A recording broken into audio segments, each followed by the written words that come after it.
Coming up. I think it's still a little bit unbelievable, but having flown it, I think it's real. One pilot is a lot happier now that he's won the Sweepstakes Super Cub. See the big moments. Plus, your airplane, the next sweepstakes, starts now.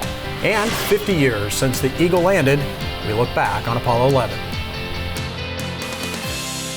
Purchasing your own aircraft is an exciting experience. AOPA Finance simplifies the process, saving you money with lower interest rates and hassle-free loans, so you get into your new aircraft sooner. AOPA Finance, the right approach to buying an aircraft.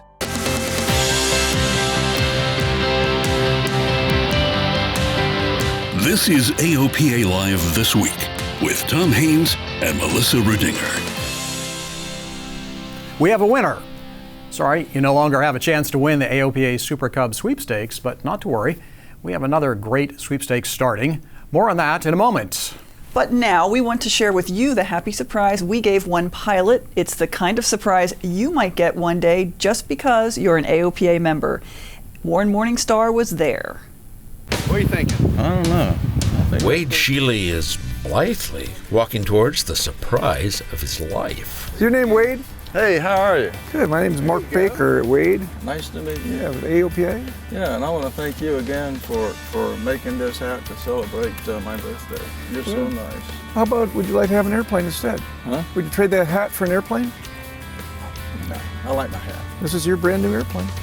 You won it fair and square. No. You must be joking. That airplane is yours. You are joking. No, I'm not.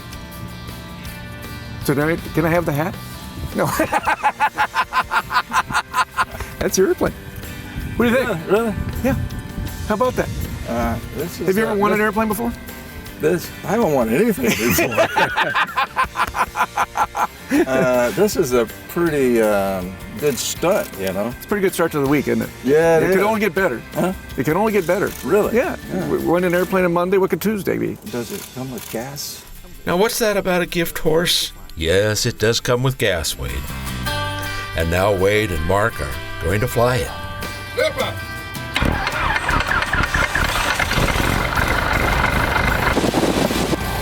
You just have to kind of kick it around and casters around.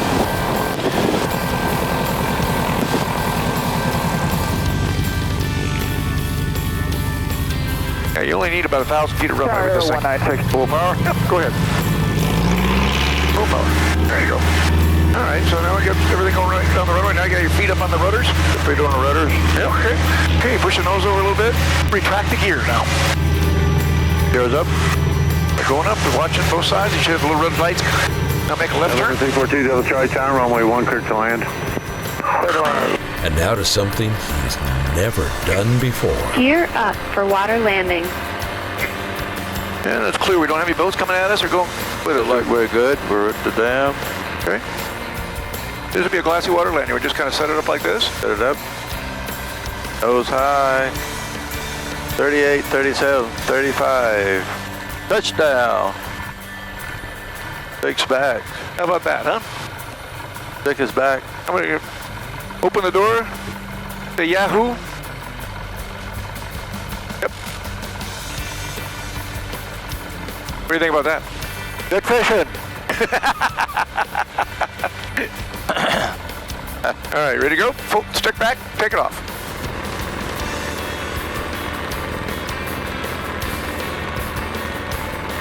Okay, now release a little bit of back pressure, just release it, but it'll accelerate there, right about there. Just hold it, it'll keep accelerating. Pull back, yes, beautiful, beautiful. Okay, push it over, gain the airspeed. A return to Greenville Downtown Airport. On a retractable, and you retract where? On your downwind, or? I would actually put on an amphib. I like to put my gear down because there's no speed limitation. Put it down, like now you're 10 miles out, so if you had to pump it down, you got plenty of time. Yeah. So go ahead and put it down now. There's no place to land on the water between here and there anyway. There's no reason not to put it down.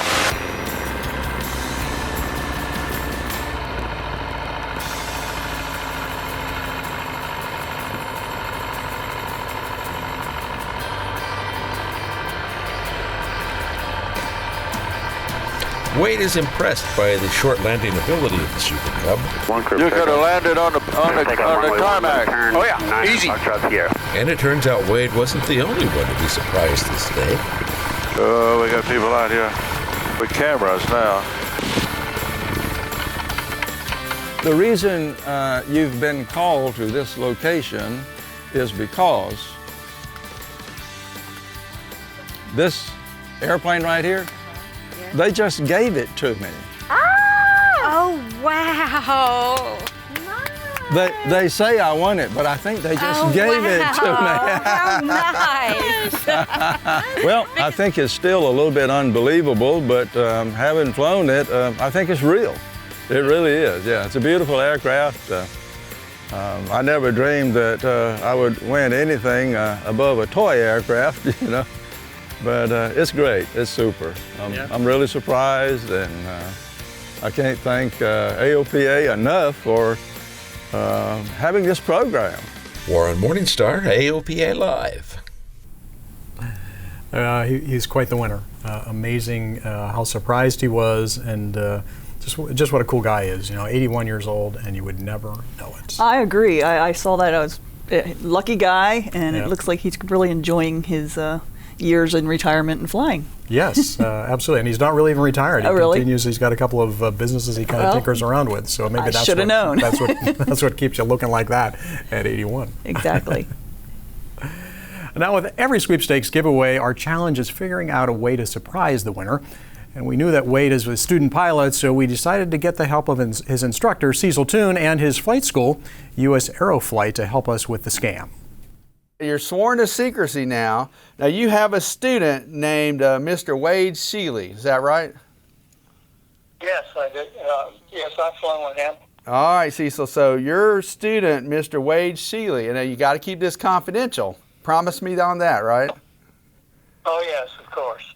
All right, well, he's soon going to be able to fly a Super Cub on floats, skis, and wheels. What do you think about that? I think he'd be overjoyed. Well, I think he's going to be overjoyed too. It sounds like he's got a good mentor in you, but we need to keep this on the hush-hush because we want to go ahead and do a surprise reveal over at Greenville Downtown Airport on Monday if you and he are in town. Then David called Wade asking him to participate in an interview about older student pilots. On Monday, David met Wade at the flight school, escorts him to the interview room, and the rest of us pull the Super Cub out of hiding. Wade doesn't have a clue, even though David gives him a big one. What do you have a favorite thing about aviation? What is it that draws you to it?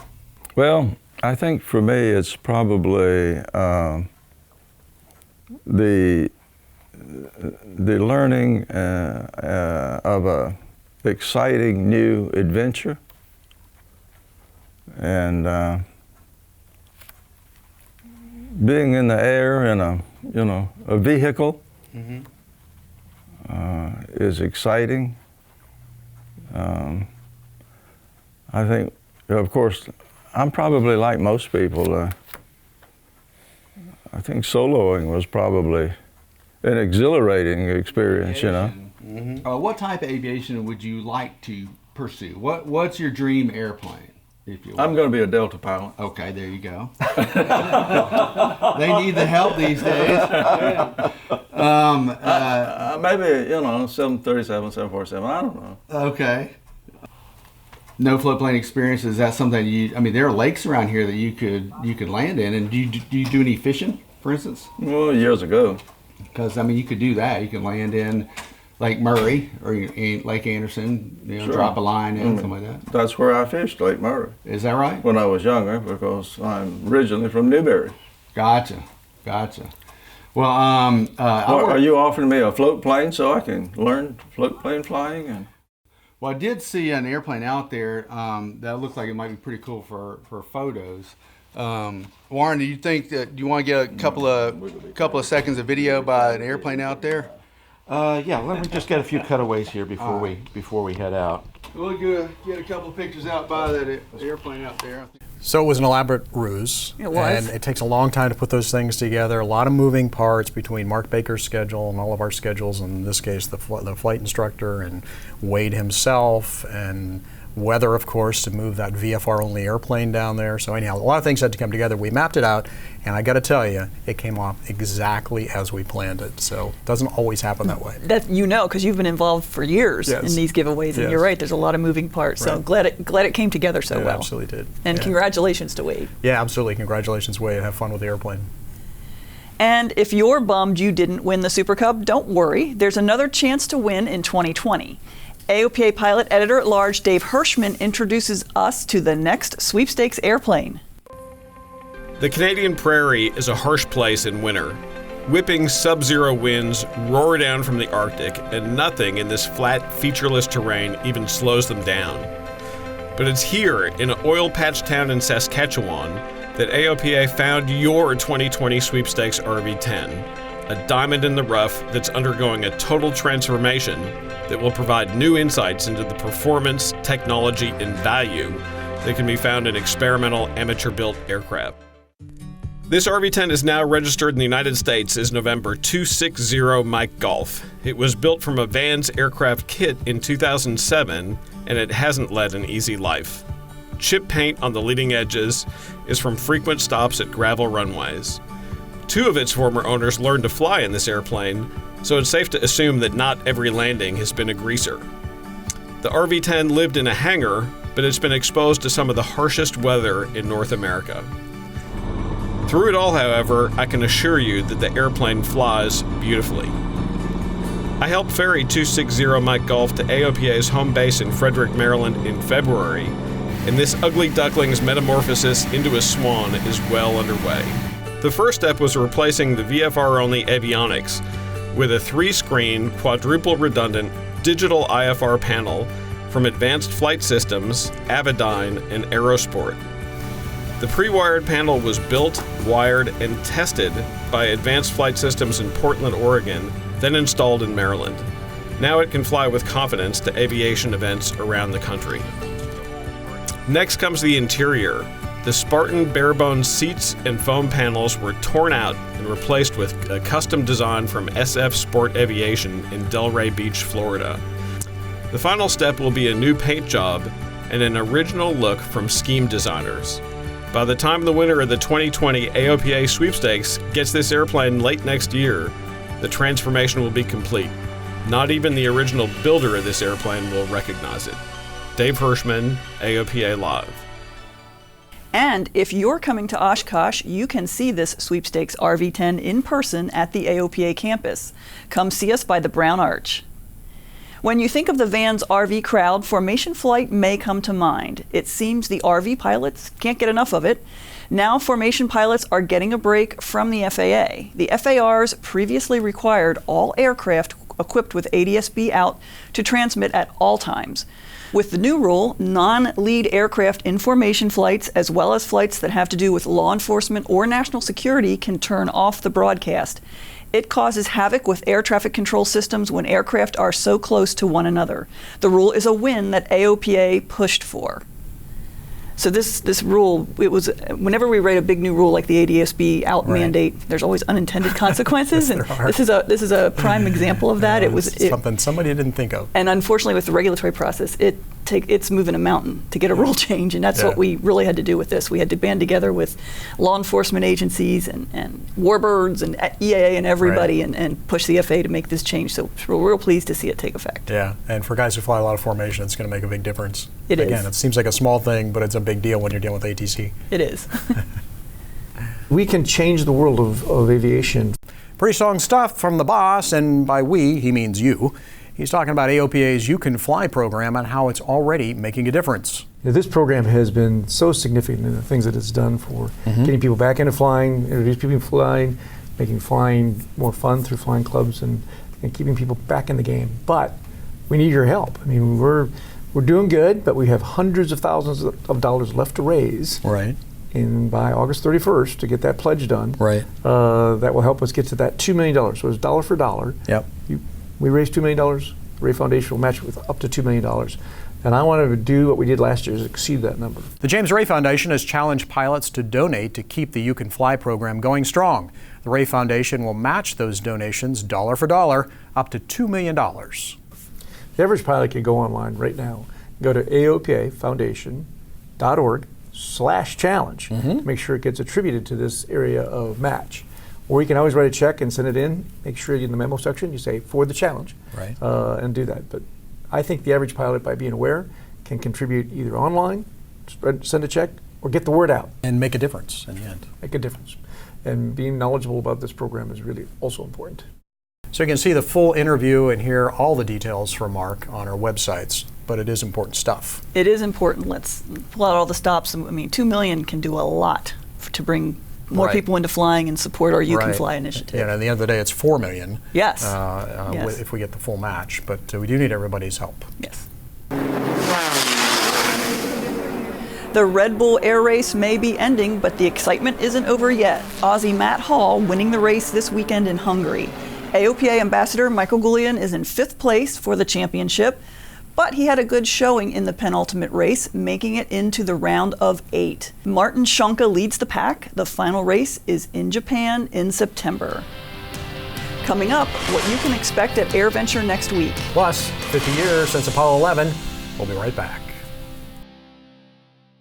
The people of AOPA's Legal Services Plan work to help protect your certificates, and they love to fly as much as you do. The AOPA Legal Services Plan is offered as part of our Pilot Protection Services. It's a members-only benefit provided to thousands of pilots like you.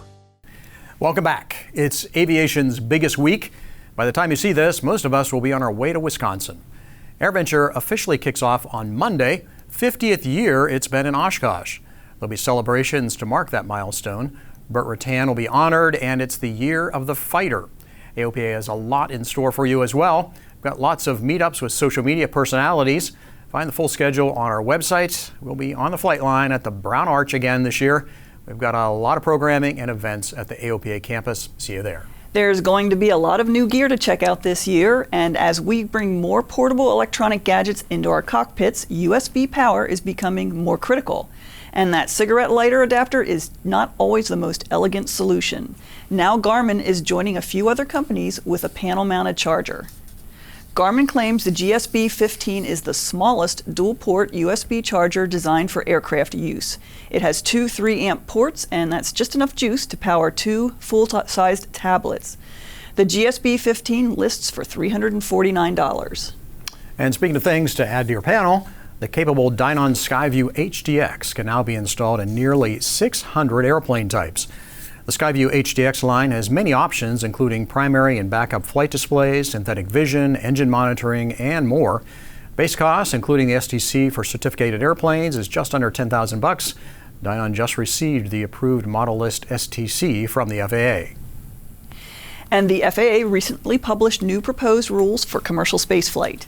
AOPA supports the integration of commercial space operations into the National Airspace System, but we have some concerns about the proposed rule. AOPA, along with several other associations, sent a letter to the FAA asking for an extension to the comment period. The letter also suggests that strong collaboration is needed going forward between the commercial space and traditional aviation industries. So I was in the commercial space office this week, not to talk about that rule because we're not allowed to do that once a rule is in the process. It's called ex parte communication. So I want to make that clear for anybody that's paying attention. But we were there to talk about ways to improve the collaboration with commercial space and the more traditional operators. And I think we're going to be seeing more and more opportunities for AOPA to weigh in and help create solutions. Yeah, that's great. And I guess it says something to the state of commercial space operations that we're having to have these kind of conversations, that we're that close to a regular cadence of launches. We really are. We're just about there. Wow, pretty amazing. And it's an important week in space history. 50 years since Apollo 11 first took astronauts Buzz Aldrin, Neil Armstrong, and Michael Collins up to the moon. A lot is being done to remember those historic first steps, but our own Mike Collins, AOPA technical editor, traces Armstrong's steps even further back to his hometown in Ohio. This summer, the world will remember the first steps Neil Armstrong took on the face of the moon. But Armstrong's boyhood home of Wapakoneta, Ohio, has honored those historic steps since July 21st, 1969. Armstrong's family moved to a house in Wapakoneta, 60 miles north of Dayton, when he was in high school. He shared the bedroom at the top of the stairs with his brother, according to Karen Tullis, who bought the home in 1988. Here we are at 601 West Benton Street in Wapakoneta, Ohio, and this is the boyhood home of Neil Armstrong, commonly known as Eagle's Landing. Today, she keeps space memorabilia in that bedroom. The home is not open to the public, but a number of astronauts have visited her there over the years. It's been great having an opportunity to preserve part of history, and especially Ohio history, with not only people here in the United States or in Ohio, but people around the world. Parts of Wapakoneta have changed little in appearance since Armstrong called it home. Additional space memorabilia can be found across town at the Armstrong Air and Space Museum, which opened in 1972. The unique structure was designed to resemble a futuristic moon base. It houses the Gemini 8 capsule he commanded, as well as the Aranca Champ, in which Armstrong learned to fly during high school. But he had to walk to the prom because he had not yet learned how to drive. There are other exhibits as well. As a Boy Scout in 1940, Armstrong signed this patrol flag. A page from his high school yearbook is on display, as is his backup Apollo spacesuit. Outside is an F-5D Skylancer that he flew as a test pilot. These exhibits are certain to be popular during the anniversary of the first moonwalk. Mike Collins, AOPA Live. Hard to believe it's been 50 years. It is hard to believe. I remember sitting cross-legged in our family room watching our black and white television when all that was unfolding. I do too. And it was pretty astounding. And now, actually, I'm really fortunate in that I met Neil a couple of times. I've met Buzz Aldrin a few times. I don't think I've actually met Michael Collins, but I've talked to him on the phone. And years ago, when I was at a different publication, I actually edited some copy that he had written an article for us. So anyhow, interesting to have interacted with those three guys. That's pretty special. Yeah, and Armstrong was quite an interesting fellow to talk to. I actually have his autograph. My aunt, and he was famous for not doing autographs. My aunt worked at Armstrong World Industries, and he happened to be a guest there shortly after it was in the 70s, right. And she cornered him and shoved a cocktail napkin in his face, and he signed it. Oh, wow, that is unusual. So right. she gave it to me. He didn't like to sign stuff. No, he didn't. I thought that was kind of amusing. Yeah, that's pretty neat. Huh. Well, that's it for this week's show. I hope we will see you in Oshkosh. Please do stop by and say hello. And if you can't make it in person, we'll bring you all the sights and sounds on our AOPA social media channels, as well as on a special edition of AOPA Live this week, next Thursday. See you then.